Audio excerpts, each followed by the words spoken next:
Hey everybody, it's Jason Blaha here, and I thought I would get into my place of zen and relaxation, a wild Blaha and his native element, and talk to you guys about something today.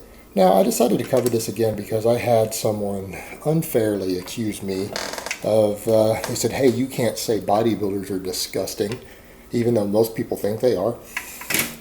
Why is that fair for you to say that, but it's not fair to say that morbidly obese people are disgusting? Well, you know what? It is okay to say morbidly obese people are disgusting. So let's talk about the fat acceptance movement. And I think it's weird that someone came to my channel and said that maybe they're not familiar with my work. Maybe they're not familiar with my other channel where I really go into politics on my gun channel. I oppose everything that social justice warriors do. Every stance that every social justice warrior in the world and on the internet takes, I am their enemy. I oppose it. And that includes fat acceptance. So let's talk about fat acceptance for a minute. I strongly believe and firmly believe that the fat acceptance movement is bad for both the individual, the fat person, as well as society as a whole. I think it hurts us as a society and it needs to be done away with. So how's that for a fitness stance? How's that for a pro-fitness stance, buddy? The fat acceptance movement needs to go away.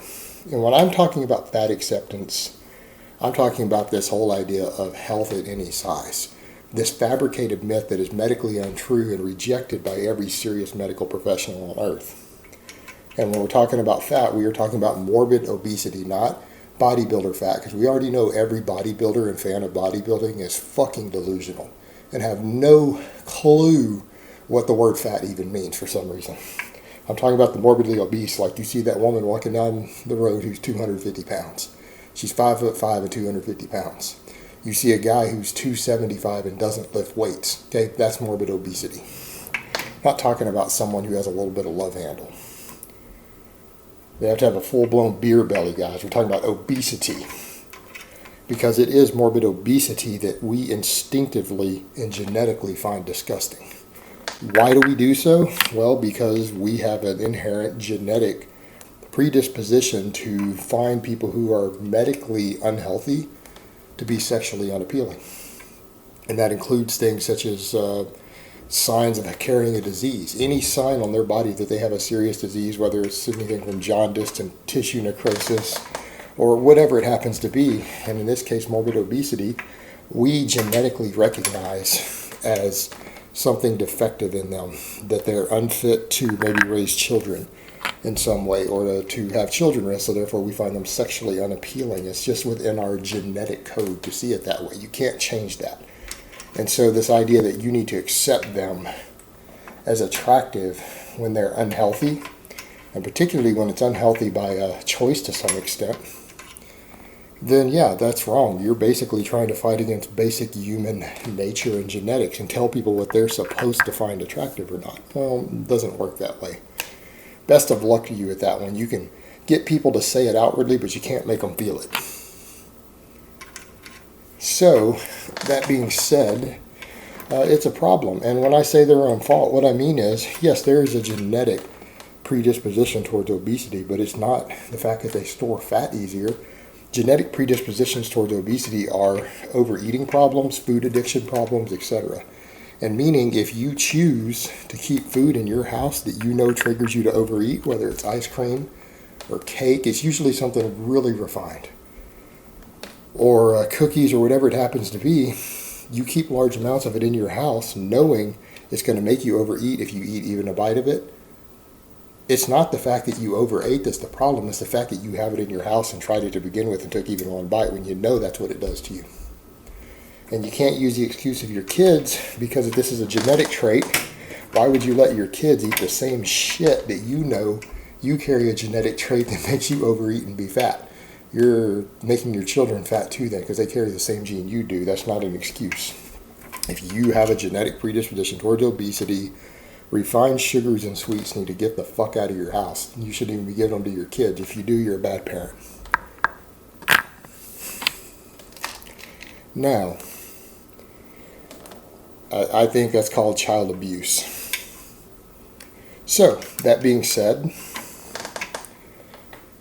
What's the problem with fat acceptance? Well, it's teaching people that it's okay and acceptable and even desirable to be very, very unhealthy and have diseases that will kill you.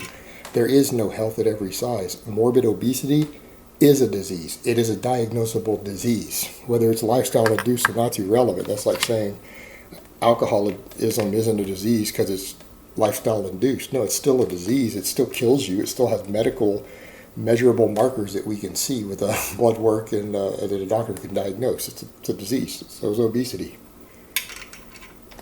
It is unhealthy inherently, and it also massively increases other diseases. Everything from heart disease and other cardiovascular diseases to cancer rates. Cancer is a massive one. Everyone always thinks of cancer as, well, they're all skinny. Yeah, they might have lost 300 pounds after they got the cancer. You don't know where they were when they started, but it increases cancer rates. Diabetes, damage to your joints, just general aches and pains. It is overall bad for you. And it shouldn't be accepted. It shouldn't be acceptable, and the individual who is obese needs to do something about it. If they don't, they are harming themselves, and they are harming everyone they love.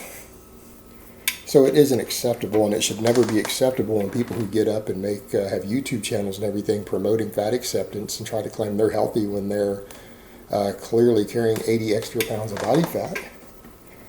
That's just wrong. You're spreading a bad message, and it's immoral for you to do so. You're hurting people. Now, as far as the fat shaming goes, I used to take the stance until I started seeing new data and studies come out. I change my opinion when there's overwhelming data to suggest that I'm wrong. And I don't have anything else to fight against that data other than just my belief. Well, or this data can be skewed. There are times when I can look at it and say that's skewed. It's not measuring what I'm talking about. That's fine. But when it is measuring clearly what I'm talking about, I'm going to need to change my stance. In this case, I used to say that I'm against both fat acceptance and fat shaming. However, there is emerging data showing now that fat shaming actually works. I'm not saying that you on the internet being a dickhead and making 10 accounts to go tell some chick, oh, you're a fat fucking bitch, you fucking whale, on her Instagram every day. That's not fat shaming. That's called cyber stalking, and it's called being a fucking dick. You should probably kill yourself if you do that. You're probably worse than she is. But that being said, fat shaming in the sense of people you care about giving you tough love, like your best friend saying, hey, you're fucking fat, you really need to lose some weight. Telling that to you every day, making you feel bad about it, or your family talking to you saying, hey, you're going to die before your child reaches adulthood. Your lifestyle is hurting your children too, because you're teaching them to be fat and obese. It's not just about you anymore, you're hurting the kids. That level of fat shaming coming from people that you love, people who you know really care about you deep down, has been shown to be a powerful motivator in helping people lose weight if it's done consistently enough. And to some extent, the schoolyard bully thing, not the random internet stuff. The stalking on the internet's stupid. But the random, just day-to-day stuff, meaning the schoolyard bullies picking on someone because they're fat, yeah, it's been shown eventually it sometimes motivates them to lose weight and keep it off because they get sick of being teased. So the question becomes, even though it's bullying and it's mean, and it's intended to be mean from those people, they're not trying to help them. And I'm not saying they're good people for doing it, because they're not. The people who love you are good people for doing it. If they're doing it out of genuine care for you, trying to get you to make a change, that's the same as basically an intervention for a drug addict. It's no different.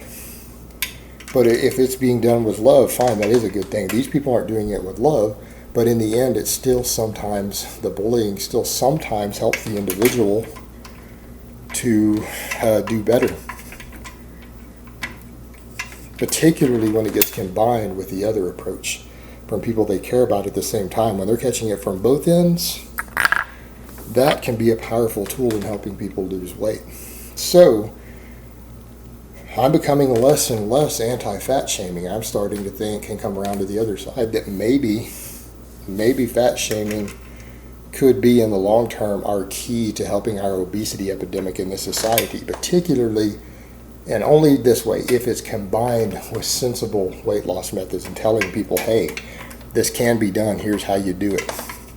Hey, if you have a genetic predisposition towards obesity, it means you overeat easier because you're a food addict, because you have a dopamine issue in your brain.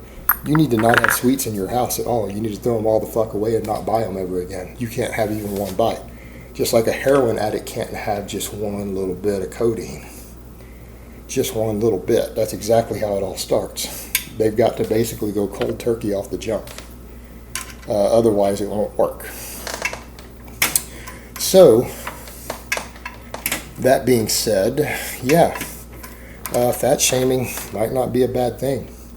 Might be a tactic we as a society need to adopt if we want to deal with this horrific obesity epidemic that we have. And again, I'm talking about true obesity, not fitness people on the internet calling themselves fat because they can barely see their upper abs. I'm talking about real obesity and the real social problem that we have. So I'm certainly not for fat acceptance.